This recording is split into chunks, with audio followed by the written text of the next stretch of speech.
जय हरी माऊली सगळ्यांना. आपण आलो आहोत संत श्यामबाबा पालखी सोहळा चिकलठाणा छत्रपती संभाजीनगर या पालखी सोहळ्यामध्ये.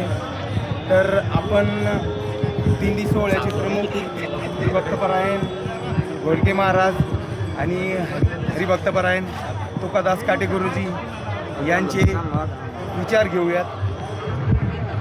जय हरी माऊली सर्वांना. तर आपल्या दिंडी सोहळ्याचं नियोजन आपण उत्कृष्ट केलं. मी सगळ्यांच्या या ठिकाणी घेतलेलं आहे. तर या दिंडी काढायची प्रेरणा आपल्याला कशी मिळाली? दिंडी काढायची जी प्रेरणा आपल्याला मिळाली, महाराष्ट्रातील थोर संत श्रेष्ठ ज्ञानेश्वर महाराज यांच्या सोहळ्यामध्ये अनेक दिंड्या आहेत. परंतु त्या दिंड्यांना अधिष्ठान लोक गळ्यामध्ये फोटो घालतात कोणाची तरी, ते लोक दिंड्या काढतात. एक प्रकारचं ते व्यवसाय करतात. त्यांना कोणत्या प्रकारचं अधिष्ठान नाही.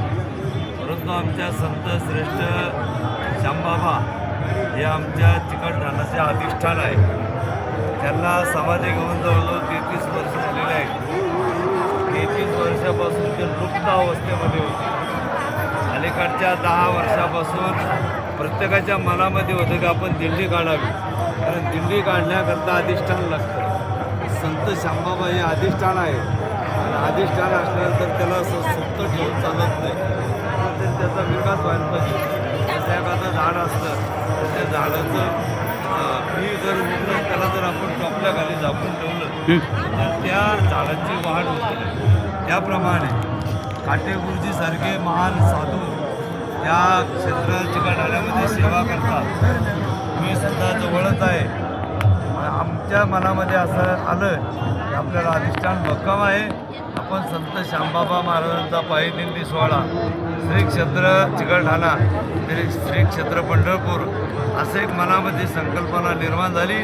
आणखी संकल्पना पांडुरंगाने किंवा संत श्यामबाबानेच आमच्या मनामध्ये निर्माण केली. म्हणून हा पायी दिंडी सोहळा श्री क्षेत्र चिकलठाणा श्री क्षेत्र पंढरपूर हे नियोजन करण्यात आलं. मी गुरुजी तुम्हाला विचारू इच्छितो. मी आता जवळपास पूर्ण दिंडी सोहळ्यामध्ये फिरलो तुमच्या. तर याच्यामध्ये 50% तरुणाई दिसते मला. आज आपण बघतोय तरुणाई सगळी व्यसनाची आहारी गेलेली आहे. पण आपण असा कोणता उद्देश त्यांच्यासमोर ठेवला की ती तरुणाई आपल्यासोबत वारीमध्ये आली? जगद्गुरू तुकाराम महाराजांनी आपल्यापुढे संदेश दिलेला आहे. करणा भाग्यवंत नटे हरी कीर्तन. धर्म संस्कृती, विचार संस्कृती आणि या सगळे महाराजांनी आपल्यापुढे विचार ठेवले. मनाने कायेनं वाचेनं सर्वस्वी उदार पंढरीचा वारीचा. तरुणापुढे हा फार मोठा संदेश आहे. हा संदेश कोणता म्हणाल तर आपली परंपरा, वंश परंपरा या सर्वांना जोडून आणि समाजातील भारतीय सनातन परंपरा जोपासली आहे.